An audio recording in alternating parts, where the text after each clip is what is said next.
ఎవరైనా చదవగలిగిన వాళ్ళు చదవండి.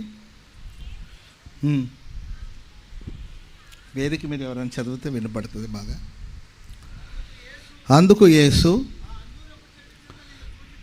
ఆ అంజూరపు చెట్టు క్రింద నిన్ను చూశానని నేను చెప్పుచూ ఉండడం వల్ల నీవు నమ్ముతున్నావా? వీటికంటే గొప్ప కార్యాలు నీవు చూస్తావు. స్తోత్రం చెప్పండి అందరు గట్టిగా. వీటికంటే గొప్ప కార్యాలు నీవు చూస్తావు. చదవండి అన్న. ఆకాశం తెరవబడుటయు దేవుని దూతలు మనుష్య కుమారుని మీద ఎక్కుటయు దిగుటయు చూస్తావని నిశ్చయముగా చెప్పుచూ ఉన్నాను. స్తోత్రం చెప్పండి అందరు గట్టిగా. హల్లెలూయా. నీవు అంజూరపు చెట్టు క్రింద కూర్చున్నావని నేను చెప్పానని నీవు నమ్ముతున్నావా? ఇంతకన్నా గొప్ప కార్యాలు, వీటికన్నా గొప్ప కార్యాలు నీవు చూస్తావని దేవుడు నతానియేలు అనే వ్యక్తితో ప్రభు మాట్లాడుతున్నట్టు మనం ఈ వాక్యలో మనం చూస్తున్నాం. నీవు అంజూరపు చెట్టు కింద కూర్చున్నావు, నీవు అంజూరపు చెట్టు కింద కూర్చుని ఉన్నప్పుడే నేను చూశాను అని నేను చెప్పిన మాటను బట్టి నీవు నమ్ముతున్నావా?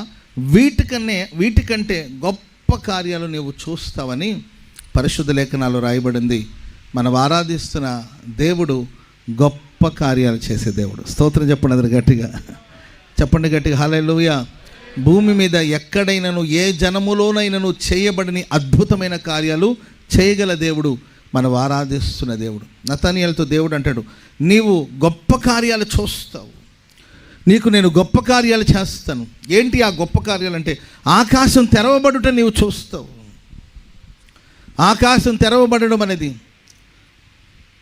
దైవాశ్ర బైబిల్లో మనం చూస్తాం. ఆకాశం అనే తన ధన నిధిని దేవుడు తెరస్తాడని వ్రాయబడింది.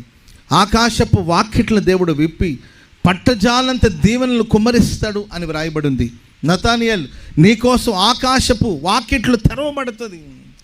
ఆకాశపు వాకిళ్ళు తెరవబడ్డు నీవు చూస్తావు. దేవదూతలు మనుష్య కుమారుని మీదకి దిగి రావడం, ఎక్కి రావడం, దిగి రావడం నీవు చూస్తావు అని ప్రభు చెప్పారు. దేవుని బిడ్డలారా, ఈ నతానియేలు గురించి బైబిల్లో మనం చదివితే ఆయన అంజూరపు చెట్టు క్రింద కూర్చొని ఉన్నాడు. స్తోత్రం చెప్పండి అందరు గట్టిగా. బైబిల్ పండితులు చెప్తారు, బైబిల్ పండితులు చెప్పే మాట ఏంటంటే, అంజూరపు చెట్టు కింద నతానియేలు ఎందుకు కూర్చుంటాడు? అసలు అంజూరపు చెట్టుకి ఏంటంటే నతానియేలుకు ఉన్న సంబంధం ఏంటి? ఎందుకు ఎల్లప్పుడూ అంజూరపు చెట్టు కిందకి వెళ్ళి కూర్చుంటాడు అని గమనిస్తే బైబిల్ పండితులు చెప్పేది ఏంటంటే, యేసు ప్రభు ఈ లోకంలోనికి వచ్చినప్పుడు, యేసు ప్రభు పుట్టినప్పుడు, అప్పట్లో హేరోదు రాజు 2 ఏళ్ల లోపల ఉన్న చంటి బిడ్డలందరూ చంపుతున్న రోజులు అవి. అందరూ భయపడిపోయి తమ పిల్లల్ని పోగొట్టుకుంటున్న సమయంలో ఈ నతానియేలు వాళ్ళ తల్లిదండ్రులు, ఆ సమయంలోనే నతానియేలు కూడా పుట్టాడంట. సరే, అందరు పిల్లల్ని చంపేస్తున్నారని భయపడిపోయి ఆ తల్లి ఆ నతానియేలు చిన్న శిశువుగా ఉన్నప్పుడు చిన్న పిల్లవాడిని తీసుకెళ్ళి ఓ అంజూరపు చెట్టు కింద దాచి ఉంచిందంట. స్తోత్రం చెప్పండి అందరు గట్టిగా. ఒక 2-3 రోజులు ఏంటి అంజూరపు చెట్టు కిందే ఆడు ఏడ్చి ప్రలాపిస్తున్నాడు. అంజూరపు చెట్టు క్రింద దేవుడు ఆయనకి ఆశ్రయం కల్పించాడు, కాపాడారంట. ఆ తర్వాత అది తల్లిదండ్రుల ద్వారా ఆయనకి తెలియచేయబడిన తర్వాత తరచుగా వెళ్ళి అంజూరపు చెట్టు కింద కూర్చొని దేవుణ్ణి ధ్యానిస్తుండేవాడు, ప్రార్థిస్తుండేవాడు, మెస్సయ్య కోసం ఎదురు చూస్తుండేవాడు. ప్రేమైన వాళ్ళ ఆ అంజూరపు చెట్టు క్రింద ఉన్నప్పుడు యేసు ప్రభుని వెంబడిస్తున్న ఫిలిప్పు వెళ్ళి ఆయనకి సువార్త చెప్తాడు యేసు ప్రభుని గురించి. సరే చెప్పి ఆయన యేసు ప్రభు దగ్గర తీసుకొస్తున్నప్పుడు ఆయన దూరంగా ఉండగానే ప్రభు చెప్తాడు, నీవు అంజూరపు చెట్టు కింద కూర్చున్నప్పుడే నేను చూశాను. స్తోత్రం చెప్పండి అందరు గట్టిగా. ఆ రోజు అంజూరపు చెట్టు క్రింద కాదు, ప్రాణాపాయమైన పరిస్థితుల్లో దేశమంతా మారణ హోమం జరుగుతున్నప్పుడు చంటి బిడ్డల్ని చంపుతున్న రోజులో ఆ అంజూరపు చెట్టు క్రింద నీవు ఉన్నావు కదా, అప్పటి నుండి నేను నిన్ను చూస్తున్నాను. వెంటనే నతానియేలు ప్రియులను ఆశ్చర్యపోయి, నిజంగా నీవు మెస్సయ్యవే, నీవు మా రాజువి అని దేవుని ఒప్పుకుంటే దేవుడు అంటాడు, యేసయ్య అంటాడు, వీటిని చూసి నీవు ఆశ్చర్యపడుతున్నావా? నీ జీవితంలో వీటికంటే గొప్ప కార్యాలు నేను చేస్తాను. ఆమె చెప్పండి అందరు గట్టిగా. నతానియేలు జీవితంలో దేవుడు ఎన్నో ఆశ్చర్య కార్యాలు, ఎన్నో అద్భుత కార్యాలు, ఎన్నో మహత్ కార్యాలు చేస్తూ వచ్చారు. తన జీవితంలో ఆ కార్యాలన్నీ చేయడానికి కారణం అంజూరపు చెట్టు కింద కూర్చొని, వాస్తవంగా యూదులు అంజూరపు చెట్టు కింద కూర్చొని దేవుని వాక్యాన్ని ధ్యానిస్తారు. అంజూరపు చెట్టు కింద కూర్చొని ప్రార్థన చేస్తారు. ప్రార్థించే వారి జీవితంలో, దేవుని వాక్యాన్ని ధ్యానించే వారి జీవితంలో దేవుడు గొప్ప కార్యాలు చేస్తాడు, ఆశ్చర్యమైన కార్యాలు చేస్తారు, మహత్ కార్యాలు ప్రభు ఎన్నెన్నో జరిగిస్తారని దేవుని వాక్యం సెలవిస్తుంది. మరి ఈ రాత్రి ఆయన సన్నిధి కూడి వచ్చిన నీ జీవితాలు గొప్ప కార్యాలు జరగాలని ఆశపడుతున్నావా? ఎదురు చూస్తున్నావా? లెక్కలేనన్ని అద్భుతాలు చేయడానికి దేవుడు శక్తిగల దేవుడు, సమర్థుడైన దేవుడు. ఈ రాత్రి నీ జీవితంలో ఒక అద్భుతాలు ప్రభు జరిగించునుగాక. హల్లెలూయా. ఆ తర్వాత ప్రియుల నతానీయుల గురించి ప్రభు అంటాడు, ఇతడు నిజమైన ఇశ్రాయేలుడు, ఇతని యందు ఏ కపటం లేదు. నిజమైన ఇశ్రాయేలుడిన ఇతని యందు ఏ కపటం లేదు. ఓ కపటం లేని జీవితం. మీరు చూడండి, వాస్తవంగా ఆ నిష్కపటమైన మనస్సు, కపటం లేని తత్వం అని మన పావురానికి పోలుస్తాం. పావురంలో కపటమే ఉండదు. ఆ పావురంలో విషం అనే అనుభవమే ఉండదన్నమాట. దేవుని ప్రజల జీవితంలో దేవుడు ఎప్పుడు గొప్ప కార్యాలు చేస్తారంటే ఓ నిష్కపటమైన మనస్సు. పావురం చూడండి, అది శత్రువునైనా నమ్ముతుంది. స్తోత్రం చెప్పండి గట్టిగా. ఇప్పుడు ఏ వేటగాడు వచ్చేసి 4 ధాన్యాలు వేసాడు అనుకోండి, వాడు ఎలాంటి వాడో, వాడు నాకు ఏం కీడు చేస్తాడని ఆలోచించదని వెంటనే ఆ పావురం అక్కడికి దిగి వచ్చేస్తుంది. ఆ విత్తనాలు తిని ఆయన భుజాల మీద వాలుతుంది, అతని చేతుల మీద వాలిపోతుంది. దానికి కల్మషమే ఉండదు ఆ పావురానికి. కాబట్టి దేవుడు కూడా మనకు ప్రభు అదే చెప్తాడండి, పావురం వల్ల మీరు నిష్కపటులై ఉండండి. కపటం లేని బ్రతుకు. ఈరోజు ఎటు చూసిన మనుషులో కపటమైన ఆలోచనలు, కపటమైన మనస్తత్వంతో మనుషులు కొనసాగించబడుతున్నారు. ఈరోజు దేవుని దీవెనకు దూరం అవడానికి కారణాలేంటి? దేవుని ద్వారా ఆశీర్వదించబడకపోవడానికి కారణాలేంటి? ఎన్నో సంవత్సరాలుగా మేము భక్తి చేస్తున్నామని చెప్పుకుంటున్నప్పటికీ ఏ మేలు పొందకపోవడానికి కారణాలేంటి? ఎక్కడేసిన గొంగళి అక్కడే అన్నట్టు ఏ గొప్ప కార్యాలు అనుభవించలేని స్థితిలో ప్రియులరా వినడమే తప్ప దేవుని కార్యాలు చూడకపోవడానికి కారణాలేంటి? దేవుని కార్యాన్ని జీవితంలో అనుభవించకపోవడానికి కారణాలు ఏంటంటే కపటమైన మనస్తత్వం, కపటమైన ఆలోచనతో మనుషులు కొనసాగించబడుతున్నారు. కానీ నతానీయులతో దేవుడు అంటాడు, ఇతని యందు ఏ కపటం లేదు, ఇతడు నిజమైన ఇశ్రాయేలుడు. ఎవరు నిజమైన క్రైస్తవుడు, ఎవరు నిజంగా దేవుని బిడ్డలంటే నిష్కపటమైన మనసుతో పావురం వలె దేవుని స్థితిలో ఎవరైతే జీవిస్తారో వాళ్ళేనండి దేవుని ప్రజలు. వారి జీవితాల్లో దేవుడు అద్భుతమైన కార్యాలు చేస్తాడు, గొప్ప కార్యాలు చేస్తాడు. స్తోత్రం చెప్పండి అందరు గట్టిగా గట్టిగా. హల్లెలూయా. కపటమైన సహోదరులు, కపటమైన మాటలు, కపటమైన ఆలోచనలతో చాలామంది కొనసాగించబడుతుంటారు. నోరేమో స్తుతిస్తూ ఉంటుంది, మనసేమో దూషిస్తూ ఉంటుంది. నోటితోమో ప్రేమగా మాట్లాడుతుంటారు, నొసళ్ళతో వెక్కిరిస్తూ ఉంటారు. ఎవరిని నమ్మాలో ఎవరిని నమ్మకూడదో అలాంటి భయంకరమైన పరిస్థితులు మనం కొనసాగించబడుతున్నాం. ఈ ప్రస్తుత ప్రపంచంలో, ప్రస్తుత లోకంలో కొన్ని విషయాలు వింటుంటే నిజంగా కడుపును పుట్టిన పిల్లలే తల్లిదండ్రులు శత్రులుగా మారడం మనం చూస్తున్నాం. కట్టుకున్న భార్యను నమ్మలేని పరిస్థితి, కట్టుకున్న భర్తను నమ్మలేని పరిస్థితి, కడుపును పుట్టిన పిల్లల్ని నమ్మలేని పరిస్థితి, కన్న తల్లిదండ్రులు కూడా నమ్మలేని భయంకరమైన రోజుల్లో మనం ఉంటున్నాం. ఎందుకంటే మనుషులు కపటమైన ఆలోచనలతో నమ్మదగిన మనుషులు ఈ లోకంలో మనకి ఎక్కడా కనబట్లేదండి. మనం ఆరాధిస్తున్న దేవుడు మాత్రమే నమ్మదగిన వాడు. చెప్పండి కూడా దేవునికి స్తోత్రం చెప్పండి గట్టిగా. ఆయన ఆపత్కాలం నమ్ముకోదగిన సహాయకుడు. కాబట్టి ఆయన ఆశ్రయించిన మనం, ఆయన నమ్మిన మనం ఆ యథార్థమైన అనుభవంలో కొనసాగించబడగలిగితే, ఆ నిష్కపటమైన మనసుతో కొనసాగించబడే వాళ్ళ జీవితాల్లో దేవుడు గొప్ప కార్యాలు చేస్తాడు. ప్రియులరా, 126వ కీర్తనలో ఇలా రాయబడి ఉంటుంది, చదవండి. 126వ కీర్తన 2వ వచనాన్ని చదువుదాం మనం. 126వ కీర్తన 2వ వచనం. కలగనిన వారి వలె ఉంటిమి, నోటి నిండా నవ్వుండెను, మన నాలుక ఆనందగానం చేసింది. దేవుడు వీరి కోసం గొప్ప కార్యం చేశానని అన్యజనులందరూ చెప్పుకుంటారు.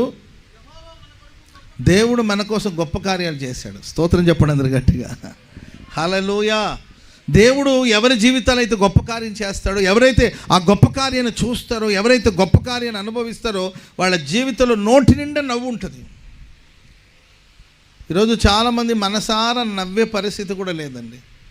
సంతోషం అనేది కరువు అయిపోయింది, ఆనందం అనేది కరువు అయిపోతుంది. మేబీ ఒకవేళ సంతోషించాలి అంటే ఎవరినో ఏడిపించి, ఎవరినో బాధ పెట్టి, ఎవరినో కష్టపెట్టి, ఎవరినో వెక్కిరించి, ఎవరిలో ఉన్న లోపాన్ని గురించి చెప్తేనే తప్ప నవ్వు రావట్ల.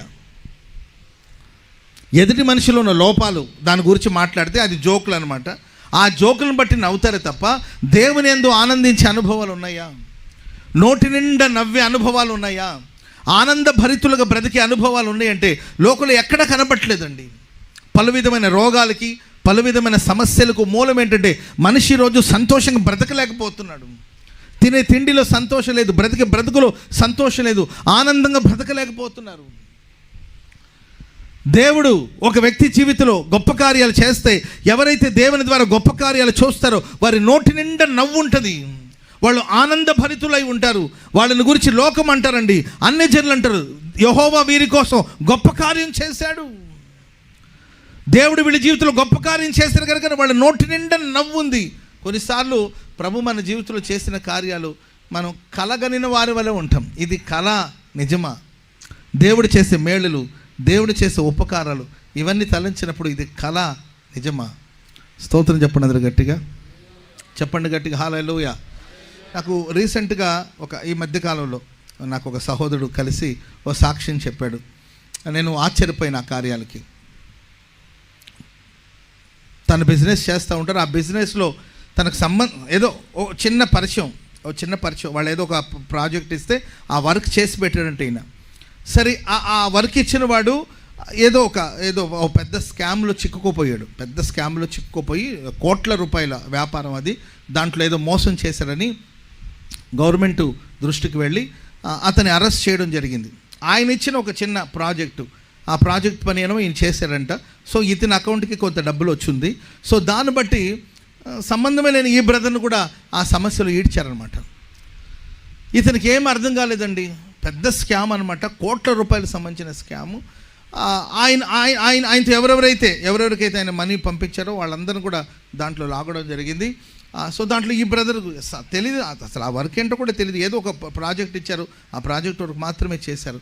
ఏం చేయాలో ఈయనకి తెలియలేదండి, భయపడిపోయాడు. అంతకుముందు ఎప్పుడు ఆ మార్గాల్లో వెళ్ళలేదండి. ఆ పరిస్థితి ఏంటో తెలీదు, భయపడిపోయి దేవుని సన్నిధిలో ప్రార్థన చేసుకున్నాడంట. వాళ్ళకి తెలిసిన ఒక అధికారి ఉంటే, ఒక పోలీస్ ఆఫీసర్ ఉన్నారండి, ఆయన దగ్గరికి వెళ్ళి ఆ విషయం చెప్పాడు.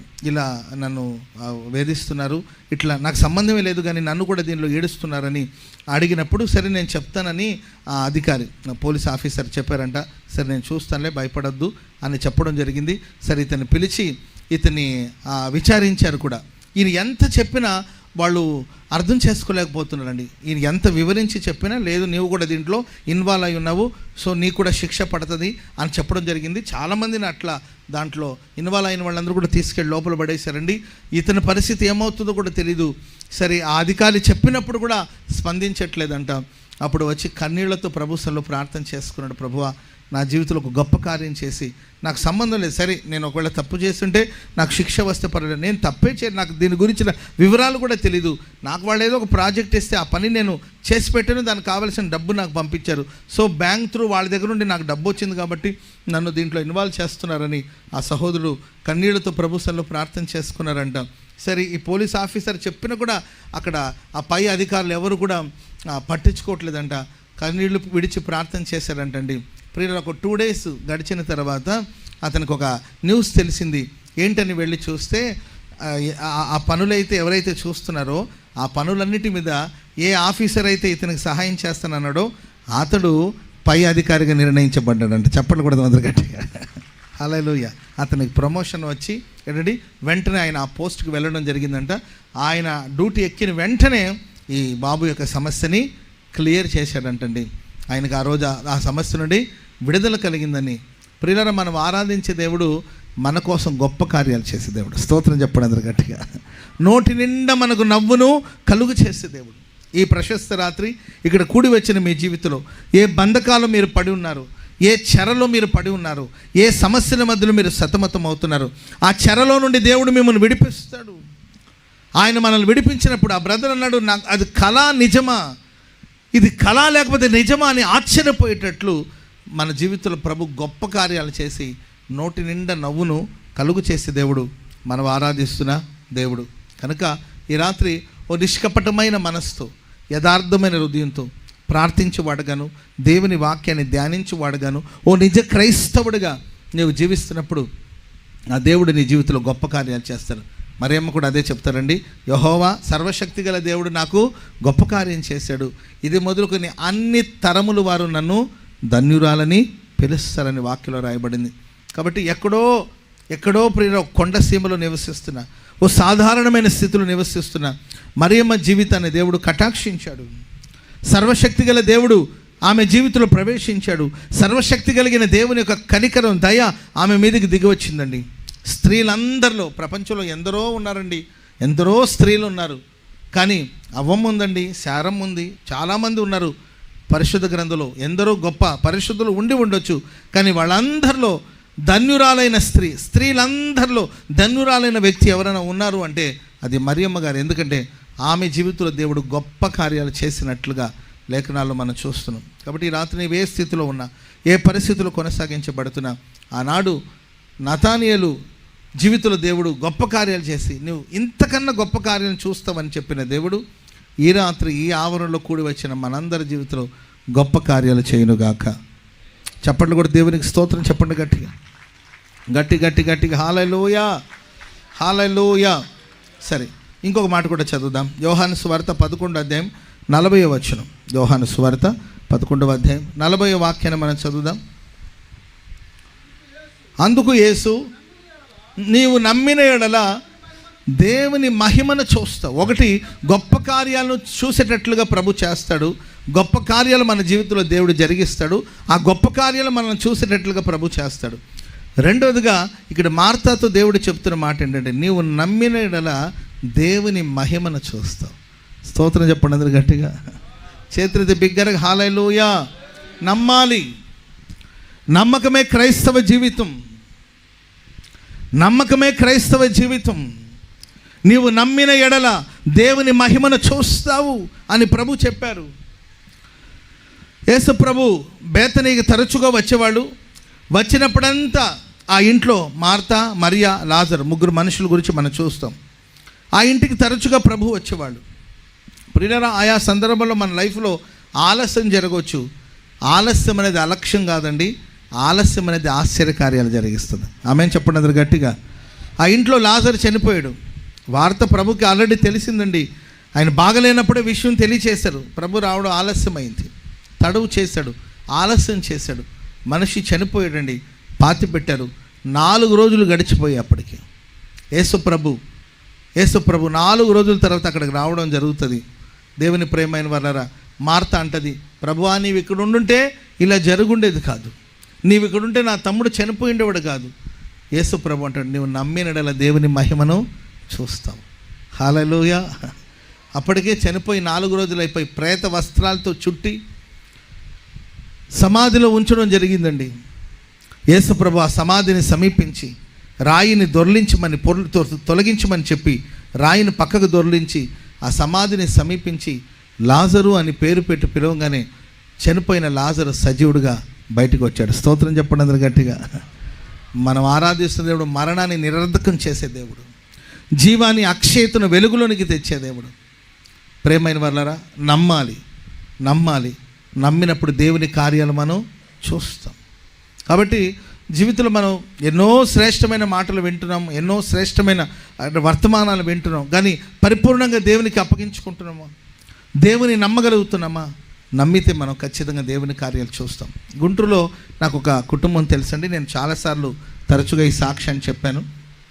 సందర్భాన్ని బట్టి చెప్తున్నాను. చాలా కాలం నుండి వాళ్ళకి సంతానం లేదు. సంతానం లేకపోతే వాళ్ళు ప్రభుని ప్రార్థన చేసుకున్నారు. చాలా కాలం తర్వాత దేవుడు ఓ చక్కని గర్భఫలాన్ని వారికి ఇచ్చారు. ఆ ప్రెగ్నెన్సీ అని తెలిసిందండి. వెళ్ళి వైద్యుల దగ్గర ఆ పరీక్ష చేయించుకోవడం జరిగింది. డాక్టర్లు చెప్పారు శిశువు సరిగా ఎదగలేదు, సో అబార్షన్ చేస్తే మంచిదని డాక్టర్లు చెప్పారంట. కానీ దేవుడిని నమ్మి ఇది దేవుడిచ్చిన గర్భఫలం అనే దేవుడి మీద విశ్వాసం ఉంచి అలాగే ఉండిపోయారండి. సడన్గా ఆమెకి పెయిన్ స్టార్ట్ అయింది. హాస్పిటల్కి వెళ్తే డాక్టర్లు బాగా తిట్టారంట. చెప్తే మీరు వినలేదు, ఇప్పుడు తల్లి ప్రాణాన్ని కూడా ప్రమాదం జరిగేటట్టుంది అని చెప్పారంట. ఆ తర్వాత ప్రియులరా డెలివరీ అయిందంట. డెలివరీ అయితే పుట్టిన బిడ్డ పుట్టినప్పుడే చనిపోయిందంట, గర్భంలోనే చనిపోయినట్టుంది. ఓ చనిపోయిన శిశువు బాహ్య ప్రపంచానికి వచ్చిందండి. బిడ్డ చనిపోయింది. అండ్ ఆ తల్లి కూడా ఫిట్స్ వచ్చేసి ఆమె చాలా ఇబ్బంది పడుతుందంట. ఆ సమయంలో ఆ బ్రదరు కన్నీళ్లు విడిచి ప్రభుత్వంలో ప్రార్థన చేస్తారు. ఒకవైపు తన భార్యకి చాలా సీరియస్ కండిషన్, ఇంకొక వైపునేమో బిడ్డ ఆడపిల్ల చనిపోయిందండి. ఆ కన్నీళ్లు విడుస్తున్నాడు. ఆ లోపల సరే ఎటు బిడ్డ చనిపోయింది కదా, ఆ చనిపోయిన బిడ్డనైనా ఒకసారి చూద్దామని ఆయన అనుకున్నాడంట. అక్కడ నర్సులను అడిగాడు, ఎక్కడుందండి నా బిడ్డను ఎక్కడ ఉంచారు అని. అంటే భార్య ఏమో చావు బ్రతుకు మధ్యలో ఉందండి, బిడ్డ ఏమో చనిపోయింది. ఏడుస్తూ తన చంటి బిడ్డను చూద్దామని వెళ్ళాడు. ఆయన ప్రార్థన చేసుకుంటూనే వెళ్ళాడు. ప్రభు నీవిచ్చిన సంతానమే కదా, నిన్ను నమ్మే కదా మేము ఇప్పటివరకు ఎదురు చూసాం, ఇలా ఎందుకు జరిగిందని వెళ్ళి ఆ చనిపోయిన శిశువుని వెళ్ళి అక్కడ ఒక చోట ఉంచారండి. ఆ చనిపోయిన చంటి బిడ్డని వెళ్ళి ఆ పసిబిడ్డను చూడడానికి దగ్గరికి వెళ్ళి అలా ఆ బిడ్డను అలా ముట్టుకున్నాడండి. ఎప్పుడైతే ఆ తండ్రి ఆ బిడ్డను ముట్టుకున్నాడో ఆ తండ్రి స్పర్శ తాకంగానే ఆ చనిపోయిన శిశువు తిరిగి లేచిందండి. హల్లెలూయా. కదిలింది ఆ చంటి బిడ్డ. వెంటనే ఆ బిడ్డను తీసుకొని తన చేతులతో ఎత్తుకొని పరిగెత్తాడు డాక్టర్ల దగ్గరికి. అయ్యా నా బిడ్డ చావలేదు చూడండి అని అంటే వెంటనే పరీక్షించారండి. వాళ్ళు ఆశ్చర్యపోయారు, బిడ్డ చనిపోయింది కదా ఎలా బ్రతికింది, ఆశ్చర్యపోయారు. ప్రేమైన వాళ్ళరా, ఇప్పుడు అమ్మాయికి 6 ఏళ్ళు 7 ఏళ్ళు అనుకుంటాను, ఇప్పుడు 6 సంవత్సరాలు 7 సంవత్సరాలు చక్కగా ఉంది. స్తోత్రం చెప్పండి అందరు గట్టిగా. మనం ఆరాధించే దేవుడు మనం నమ్మినప్పుడు, మనం విశ్వసించినప్పుడు, మనం ఆయన మీద ఆధారపడినప్పుడు మన జీవితాల్లో గొప్ప కార్యాలు చేసేవాడు. మనం నమ్మినప్పుడు దేవుని మహిమను చూస్తాం. మరి ప్రశస్త రాత్రి దైవ కార్యాలు చూడాలనుకుంటున్నారా? దేవుని మహిమను చూడాలనుకుంటే దేవుని మహిమలో ఎన్నో శ్రేష్టమైన ఈవులు మనం చూస్తాం. ఆయన మహిమైశ్వర్యంలో మన ప్రతి అవసరాలు తీరుస్తాడంట. ఆమేన్ చెప్పండి అందరు గట్టిగా. దేవుని మహిమ ఎక్కడైతే బయలుపరచబడుతుందో అక్కడ మరణం నిరర్ధకం అవడమే కాదు, జీవము అక్షయత వెలుగులోనికి రావడమే కాదండి, దేవుని మహిమ బయలుపరచబడిన ప్రతి స్థలంలో ఎన్నో మహిమ కలిగిన కార్యాలు జరుగుతుంది. దేవుని మహిమ బయలుపరచబడినప్పుడు మన ప్రతి అవసరాలు తీర్చబడుతుంది. Praise the Lord. హల్లెలూయా. మనల్ని బట్టి కాదు కానండి, ఆయన ఐశ్వర్యాన్ని బట్టి, ఆయన మహిమ ఐశ్వర్యమును బట్టి మన ప్రతి అవసరాలు ప్రభు తీరుస్తాడు. తన ఐశ్వర్యాన్ని బట్టి మన ప్రతి కొదవను దేవుడు తీరుస్తాడు. సర్వ సమృద్ధిని దేవుడు దయచేస్తాడు. ఆమేన్ చెప్పండి అందరు గట్టిగా గట్టిగా. హల్లెలూయా. ఒకసారి అలెగ్జాండర్ గారు వెళుతున్నారంటండి. ఒక అడుక్కునేవాడు అడిగారంట, ఏదైనా ధర్మం చేయండి అని అలెగ్జాండర్ గారిని అడిగితే వెంటనే ఆయన తన బ్యాగ్లో ఏంటండి నాణ్యాలున్నా లేకపోతే బంగారపు నాణ్యాలున్న ఆ బ్యాగ్లో చేతులుంచి ఒక పిడికి నిండా బంగారపు నాణ్యాలు తీసుకొని అతనికి ధర్మం చేయడం జరిగింది. వెంటనే తన ప్రక్కన ఉన్న మేబీ సైనాధిపతి కావచ్చు, లేకపోతే రథసారథి కావచ్చు, లేకపోతే ఆయన పర్సనల్ అసిస్టెంట్ కావచ్చు, ఆయన అన్నాడు, అయ్యా బిచ్చగాడు, ఆ భిక్షగాడికి ఇంత ధర్మం చేయాలా? భిక్షగాడికి ఏదో కొంత సహాయం చేస్తే సరిపోతుంది, ఇంత ధర్మం చేయాలా? ఇన్ని బంగారపు నాణ్యాలు తీసుకొని ఆయన ఏం చేస్తాడు? ఎందుకు ఇంత ధర్మం చేశారు? అంత సహాయం చేయాల్సిన అవసరమే ఉంది అని ప్రక్కన వాడు అన్నాడంట.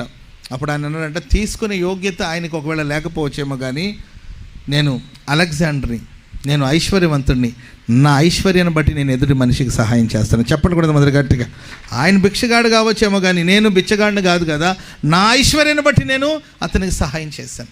ఒక మనిషే తనకున్న ఐశ్వర్యాన్ని బట్టి, తన సంపదను బట్టి ఎదుటి మనిషికి సహాయం చేయగలిగితే మనం ఆరాధిస్తున్న దేవుడు సర్వసృష్టికి ఆధారం, సర్వసృష్టికి ఆధారభూతుడు, సర్వసృష్టికి సృష్టికర్త ఆయన మహిమ ఎక్కడెక్కడైతే బయలుపరచబడుతుందో ఆయన మహిమ బయలుపరచబడిన ప్రతి చోట మన అవసరాలు అక్కర్లన్నిటినీ తీర్చగల దేవుడు యేసు ప్రభు అంటాడు, నీవు నమ్మినడల దేవుని మహిమను చూస్తావు. ఒకటి, గొప్ప కార్యాలు చూసేటట్లుగా ప్రభు చేస్తాడు.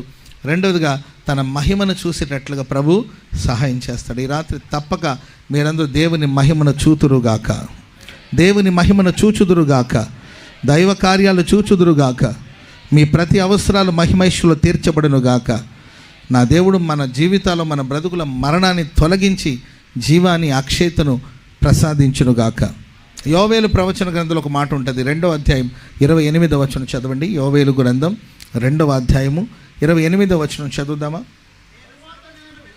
నేను సర్వజనుల మీద నా ఆత్మను కుమ్మరిస్తాను, మీ కుమారులను కుమార్తెలను ప్రవచనాలు చెప్తారు, వృద్ధులు కలలు గంటారు, మీ యవ్వనులు దర్శనాలు చూస్తారు. స్తోత్రం చెప్పండి అందరు గట్టిగా. చూడండి, అంత్యదినాల్లో జరగబోతున్న కార్యాల గురించి బైబిల్ తెలియచేస్తుంది. అంత్యదినంలో సర్వ శరీరుల మీద నా ఆత్మను కుమ్మరిస్తాను. మీ కుమారులు కుమార్తెలు ప్రవచిస్తారు, వృద్ధులు కలలు కంటారు, మీ యవ్వనులు దర్శనాలు చూస్తారు. ప్రియులారా, దేవుని ఆత్మ ఎవరి మీద అయితే కుమ్మరించబడుతుందో అంత్యదినాల్లో సర్వ శరీరుల మీద, కుల మత వర్ణ విచక్షణ భేదం లేకుండా, యూదులు అన్ని జనులను వ్యత్యాసం లేకుండా సర్వ శరీరుల మీద ఏ భేదం లేదు. ఆయన అందరికీ ప్రభు అయి ఉన్నాడు. సర్వ శరీరుల మీద ఆత్మను కుమ్మరిస్తాడు. ఈరోజు యువత మారాలి, యవనస్తులు మారాలి, యవనస్తులు ప్రవచించేవారుగా మారాలి, వృద్ధులు కలలు కనేవారుగా మారాలి, యవనస్తులు దైవ దర్శనాన్ని చూడాలి అని మనం కోరుకుంటున్నాం. మరి యువతలో మార్పు రావాలంటే, యవన బిడ్డల జీవితాల్లో మార్పు రావాలంటే ప్రవచనాలు ఏంటి, దేవుని వాక్యాన్ని ప్రకటించే వాళ్ళగా బలవంతులుగా యవనస్తులు మారాలంటే దేవుని ఆత్మశక్తి కుమ్మరించబడినప్పుడు యవనస్తులు దైవ దర్శనాలు చూస్తారు. స్తోత్రం చెప్పండి అందరూ గట్టిగా. కానీ ప్రస్తుత లోకంలో మనుషులు మాట్లాడే మాటలు, ఇప్పుడున్న న్యూ జనరేషన్లో ఉన్న యవనస్తులు మాట్లాడే మాటలు పనికిమాల మాటలు, వ్యర్థమైన మాటలు, నీచమైన మాటలు, ద్వంద్వార్థాలతో కూడిన మాటలు, కపటమైన మాటలు, అపవిత్రమైన వట్టి మాటలుగా మనుషులు తిరుగుతున్నారు. మాటలో స్వచ్ఛత లేదు, మాటలో పవిత్రత లేదు, దూషణ మాటలు, దుర్భాషలు. ఎవరితో మాట్లాడుతున్నామో, ఏం మాట్లాడుతున్నామో విచక్షణ జ్ఞానాన్ని కోల్పోయి విపరీతమైన ధోరణిలో కొనసాగించబడుతూ వ్యర్థమైన మాటలు మాట్లాడే యవనస్తులు మనం చూస్తున్నాం. ఈరోజు యవనస్తుల దర్శనాలు, యవనస్తుల ఆలోచనలు, యవనస్తుల మనసు అపవిత్రమైన కార్యకలాపాలతో కూడి ఉండటం మనం చూస్తున్నాం. వాక్యం సెలవిస్తుంది, నా ఆత్మ నేను కుమ్మరిస్తాను, అప్పుడు మీ యవన బిడ్డలు దైవ దర్శనాన్ని చూస్తారు. స్తోత్రం చెప్పండి అందరూ గట్టిగా. దర్శనాలు చూస్తారు. ప్రేమైన వారా, యవన కాలంలో యోసేపు చూసిన దర్శనం, యవన కాలమందున యోసేపు చూసిన కలలు తన జీవితాన్ని మార్చడమే కాదండి, ప్రపంచానికే ఆశీర్వాదకరంగా తన జీవితం మార్చబడింది. చిన్నతనంలో, తన యవన కాలంలో తను చూసిన కలలు, తను చూసిన దర్శనం తన జీవితం మారడమే కాదండి, ప్రపంచానికి ఆశీర్వాదకరంగా మారాడు. ప్రపంచానికి కాదు, తన కుటుంబానికి ఆశీర్వాదకరంగా మార్చబడ్డాడు. ఆ కుటుంబం కరువు కోరలో చిక్కుకొని, తన ఇంటి సభ్యులు కరువు కోరలో చిక్కుకొని ప్రాణాలు పోగొట్టుకునే పరిస్థితి రాకుండా ప్రియులారా వాళ్ళు పోషించబడ్డారంటే, సంరక్షించబడ్డారంటే, అంతేకాదండి ఐగుప్తు దేశంలో ఉన్న వాళ్ళందరూ కాపాడబడ్డారంటే, రక్షించబడ్డారంటే, ఆ రోజుల ప్రపంచ దేశంలో ఉన్న ప్రజలు కరువులో చిక్కుకొని ప్రాణాలు పోగొట్టుకోకుండా బ్రతికారంటే, సజీవులుగా ఉన్నారంటే దానికి కారణం ఆ యవనస్తుడు చూసిన కలలు, ఆ యవనస్తుడు చూసిన దర్శనం. ఆ దర్శనం కోసం ఆయన సిద్ధపడిన విధానాన్ని బట్టి, దేవుడు యోసేపుని బట్టి అనేకులకి ఆశీర్వాదాన్ని కలిగించినట్లు మరి ఈ ప్రశస్త రాత్రి మన మన మన మన కుటుంబాలు మన ఇళ్లలో ఎందరో యవనస్తులు ఉన్నారు, ఎందరో కుమారులు కుమార్తెలు మనం చూస్తున్నాం. ప్రియులారా, వాళ్ళ జీవితాలు ఆశీర్వాదకరంగా మారాలంటే పరిశుద్ధాత్ముడు వాళ్ళ మీద బలముగా దిగివచ్చునుగాక, బలముగా దేవుడు దిగివచ్చునుగాక, దేవుని ఆత్మశక్తి చేత వాళ్ళు నింపబడదురుగాక. హల్లెలూయా. కనుక ప్రేమైన వాక్యం సెలవు, ఒకటి గొప్ప కార్యాలు చూసేటట్లుగా ప్రభు చేస్తాడు. రెండవదిగా మనం నమ్మి దేవుని మహిమను చూస్తాం.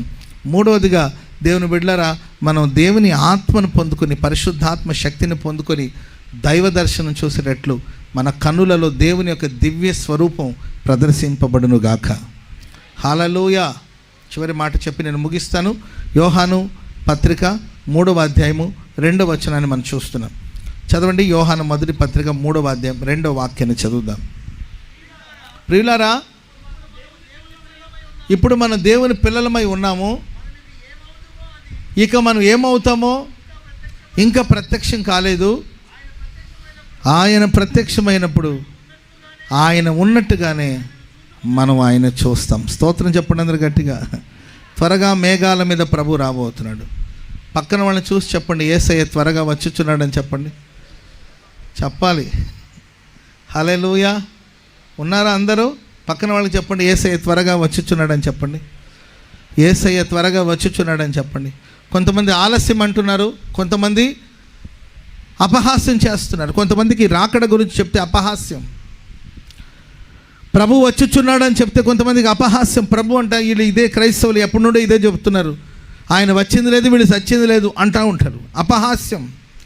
కొంతమంది వస్తాడు కానీ ఆలస్యం, ఎప్పటికి వస్తాడో అని ఆలస్యం అనుకుంటారు. కొందరు మాత్రమే ఆశతో ఆయన రాకడను ఆపేక్షిస్తూ ఉన్నారు. ఆయన రాకడను మనం ఎదురు చూస్తున్నాం. ప్రభు తప్పక ప్రత్యక్షం అవుతాడు. యేసు ప్రభులు వారు సంఘానికి చెప్పిన మాట, శిష్యులకు చెప్పిన మాట, మీ హృదయమందు మీరు కలవరపడవద్దు, నా తండ్రి ఇంట అనేక నివాసములు కలవు, లేని ఎడల మీతో చెప్పుదును, స్థలమును సిద్ధపరచడానికి కోసం నేను వెళుతున్నాను. నేను వెళ్ళి స్థలాలు సిద్ధపరిచి నేనుండు స్థలంలో మీరు కూడా ఉండులాగిన మీకోసం నేను తిరిగి వేస్తాను. స్తోత్రం చెప్పండి గట్టిగా. వేల సంవత్సరాల నుండి మన కోసం దేవుడు ఒక పట్టణాన్ని నిర్మిస్తున్నాడు. మన కోసం ఒక నివాస స్థలాన్ని దేవుడు నిర్మిస్తున్నాడు. అదే నూతన యెరూషలేము అనే పట్టణం, అదే సియోను నగరం. తన పనిని పూర్తి చేసిన తర్వాత ఆర్భాటంతోను, ప్రధాన దూత శబ్దంతోను, దేవుని బూరతోను మధ్యాకాశాన ప్రభు ప్రత్యక్షం అవుతాడు. ప్రపంచంలో ఉన్న ప్రతి క్రైస్తవుడు ఆ శుభదినం కోసం ఆశతో నిరీక్షిస్తూ ఉన్నారు. ప్రేమైన వారరా, ప్రభు ప్రత్యక్షమైనప్పుడు తప్పక మనం ఆయన ఉన్నట్టుగానే మనం ఆయన చూస్తాం. ఆమెను చెప్పండి గట్టిగా, చెప్పండి గట్టిగా. హల్లెలూయా, హల్లెలూయా. ఆయన చూచే భాగ్యాన్ని దేవుడు మనకు అనుగ్రహించునుగాక. ఆయన ఎదుట నిలబడే భాగ్యాన్ని దేవుడు మనకు అనుగ్రహించునుగాక. ఆయన ఉన్నట్టుగానే ఆయన చూసే ధన్యతను దేవుడు మనకు అనుగ్రహించునుగాక. ఆయన రాకడ కొరకు ప్రభు మనల్ని సిద్ధపరచునుగాక. లోకమును దాని ఆశలని గతించిపోతుంది. ఇప్పుడున్న ఈ సృష్టి అంతా కూడా ఒకరోజు ఈ పంచభూతాలు మహావేంద్రముతో కరిగి నశించిపోతుంది. ఆకాశం చేపలాగా చుట్టబడుతుందని వాక్యం సెలవిస్తుంది. అగ్నితో ఇప్పుడున్న భూమి అంతా ఒకరోజు కాల్చబడిపోతుంది. తన ప్రజల కోసం దేవుడు ఓ శాశ్వతమైన నగరాన్ని సిద్ధపరిచి ఆ పని పూర్తి అయిన తర్వాత మహామహిమతో ప్రభు వస్తాడు. ఆయన వచ్చినప్పుడు మన మధ్యాకాశలో ప్రభుని చూస్తాం. ఆమెను చెప్పండి గట్టిగా, చెప్పండి గట్టిగా. హల్లెలూయా. ఒక గర్భవేదన పడే స్త్రీ ఎంతో వేదన పడుతుందండి. వేదన పడిన వెంటనే ప్రియులారా, ఒక బాబు కానీ ఒక పాప కానీ పుట్టిన తర్వాత ఆ బిడ్డను ఆ తల్లికి చూపిస్తారు. ఎప్పుడైతే ఆ తల్లి ఎంతో వేదన పడి ఉంటుందండి ఆ బిడ్డను కనేటప్పుడు, ఆ బిడ్డను చూసిన వెంటనే ఆమె తన బాధ, తన వేదనంతా ఆ క్షణంలో మర్చిపోతుందంట. దేవుని బిడ్డలారా, నిజమే, క్రైస్తవ సమాజంలో ఎన్నో పోరాటాలు ఉండొచ్చు, క్రైస్తవులకు ఎన్నో సమస్యలు ఉండొచ్చు, ఎన్నో పోరాటాలు ఉండొచ్చు, ఎన్నో నిందలు ఉండొచ్చు. మనుషులు చెడ్డ మాటలన్నీ చెప్పి దూషిస్తున్నారేమో, బాధిస్తున్నారేమో, కష్టపెడుతున్నారేమో, శ్రమల సుడిగుండాలో ఒకవేళ నీవు సాగిపోతున్నావేమో. ఓ రోజు రాబోతుందండి, ఆ రోజు ప్రభు మేఘాల మీదకి వస్తారు. ఆ రోజు మనం అందరూ ప్రభుని మధ్యాకాశంలో కలుసుకుంటాము. ఆయన చూసిన ఆ క్షణం మన దుఃఖం నిట్టూర్పు ఎగిరిపోతుందండి.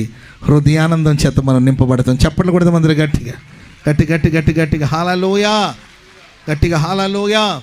మనం ఆయన రాకడ ఒకరికి ఎదురు చూడడమే కాదండి, పరలోకంలో ఉన్న పరిశుద్ధులందరూ కూడా మన కోసం ఎదురు చూస్తున్నారు. పరలోకంలో ఉన్న పరిశుద్ధులందరూ ఎదురు చూస్తున్నారండి. సంఘం, యేసుక్రీస్తు రక్తము చేత కడగబడిన సంఘం పరలోకంలో ప్రవేశిస్తారని, పరలోక రాజ్యంలో ప్రవేశిస్తారని, నూతన యెరూషలేములో ప్రవేశిస్తారని ఎందరో పరిశుద్ధులు ఎదురు చూస్తున్నారు. ఒక భక్తుడు ఇలా వివరిస్తాడు. పరలోకంలో ఆ మధ్యాకాశంలో గొప్ప విందు జరగబోతుందంట. విందుకు కావలసిన అన్నీ సిద్ధపరిచారంట. ఫుడ్ కానీ, ఆహారం కానీ అన్నీ సిద్ధం చేసి పెట్టారంట. కానీ విందు స్టార్ట్ అవ్వట్లేదంట, భోజనాలు ఇంకా స్టార్ట్ అవ్వట్లేదంట. అక్కడ అబ్రహాం గారు ఉన్నారంట, ఇస్సాకు ఉన్నాడంట, యాకోబు ఉన్నాడంట, చాలామంది పరిశుద్ధులు, దావీదు ఉన్నాడంట, మోషే గారు ఉన్నారంట, చాలామంది పరిశుద్ధులు అక్కడ ఉన్నారంట. కానీ విందు ప్రారంభించట్లేదంట. అప్పుడు మేబీ యాకోబు, అంటే ఓ పరిశుద్ధులు ఇలా వివరించారు దీన్ని. యాకోబు వాళ్ళ తాతయ్యని అబ్రహాంను చూసి అంటారంట, తాతయ్య అబ్రహాం గారు విందంతా సిద్ధం చేశారు, విందు ఎప్పుడు ఆరంభిస్తారు, ఎప్పుడు భోజనాలు ప్రారంభిస్తారు, ఇంకా విందు స్టార్ట్ చేయలేదేంటి అని అంటే, అప్పుడు విఐపీల కోసం ఎదురు చూస్తున్నాం. స్తోత్రం చెప్పడం గట్టిగా.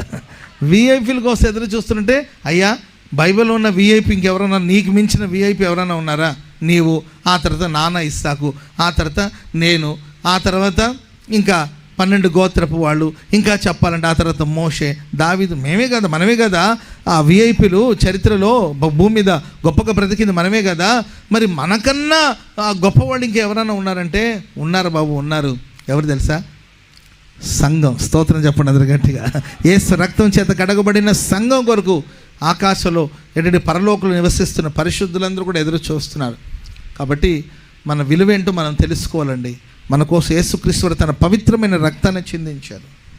మన కోసం తన అమూల్యమైన రక్తాన్ని చిందించి సంఘముగా మనల్ని పిలిచి సంఘముగా సమకూర్చారు ప్రభు. పరలోకం మన కొరకు ఎదురు చూస్తుంది. ప్రభు కూడా మన కోసం రావాలని ఆయన ఎదురు చూస్తున్నారు. త్వరగా ప్రభు మేఘాల మీద వస్తారు. ఆయన ప్రత్యక్షమైనప్పుడు మనం ముఖాముఖిగా ప్రభుని చూస్తాం. హల్లెలూయా.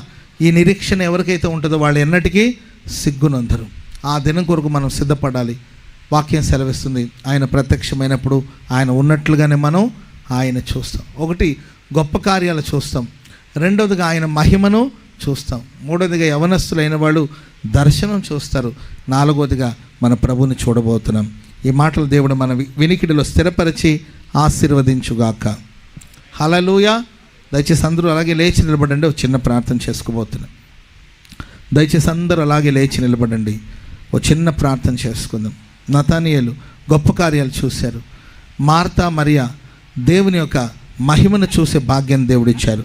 యవనస్తులు దర్శనాలు చూస్తారని రాయబడింది. మనమైతే మేఘాల మీద త్వరగా రాబోతున్న యేసుని చూడబోతున్నాం. లేచి నిలిచి ఆకాశ వైపు చేతులెత్తి ఒక చిన్న తీర్మానంతో ప్రార్థన చేసుకుందాం. ఈ రాత్రి ఒక గొప్ప కార్యాన్ని చూసే భాగ్యం నాకు ఇవ్వండి ప్రభువా. గొప్ప కార్యం చూడాలి నేను. ప్రార్థన స్వరమెత్తి ప్రార్థన చేసుకుందాం. నీ నోటి నిండా నవ్వును దేవుడు కలిగించాలి. సర్వశక్తుడు మరియా జీవితంలో చేసిన గొప్ప కార్యాలు నీ జీవితంలో చేయబోతున్నాడు. చేతులెత్తి ప్రార్థన చేసుకుందాం. గొప్ప కార్యాలు భూమి మీద ఎక్కడైనాను ఏ జనములోనైనాను చేయబడని గొప్ప కార్యాలు నీ జీవితంలో ప్రభు చేయబోతున్నాడు. స్వరమెత్తి ప్రార్థన ఎవరికి వాళ్ళు. ప్రభువా, కపటం లేని మనస్సు నతానియేలుది. అంజూరపు చెట్టు కింద కూర్చొని వాక్యాన్ని ధ్యానించిన వాడు మెస్సయ్యను చూశాడు. ఆకాశం తెరవబడుట చూస్తాడని, దేవదూతలు మనుష్య కుమారుడి మీదకి దిగి రావడం ఎక్కి వెళ్ళడం చూస్తారని లేఖనాలు రాయబడిన ప్రకారం ఈ రాత్రి నా దేవుడు నీ కోసం అద్భుతాలు చేయడం కొరకు గొప్ప కార్యాలు నీవు చూచినట్లు ఆకాశాన్ని తెరవబోతున్నాడు. పట్టజాలంత దీవెన కుమ్మరించబోతున్నాడు. మహిమ కలిగిన కార్యాలు ప్రభు చేయబోతున్నాడు. అందరూ మనస్ఫూర్తిగా ప్రార్థన చేసుకుందాం. Thank you Jesus. నువ్వు నమ్మినడల దేవుని మహిమను చూస్తావు. ఎంతో కాలం నుండి భక్తి చేస్తున్నప్పటికీ నమ్మకం లేని స్థితిలో ఉన్నావా? విశ్వాసం లేని స్థితిలో ఉన్నావా? ఈ రాత్రి ప్రభుని విశ్వసించు. మరణాన్ని నిరర్ధకం చేసే దేవుడు. నిశ్చయముగా నీవు ప్రభుని నమ్మగలిగితే మహిమను చూడబోతున్నావు. మహిమలో ప్రతి అవసరాలు తీర్చబడుతుంది. తన ఐశ్వర్యమును బట్టి నీ అవసరాలు ప్రభు తీరుస్తాడు. మహిమైశ్వర్యం నీ కొరకు ఈ రాత్రి దేవుడు బయలుపరచబోతున్నాడు. హల్లెలూయా. స్తోత్రములు తండ్రి. స్తోత్రం. హల్లెలూయా. మనసార సర్వ శరీరం మీద నా ఆత్మను కుమ్మరిస్తానని ప్రభు చెప్పాడు. నిశ్చయంగా నీ కుటుంబం, మీ యవనులు దర్శనం చూడబోతున్నారు. మేఘాల మీద ప్రభు రాబోతున్నాడు. యేసు రాబోతున్నాడు. హల్లెలూయా.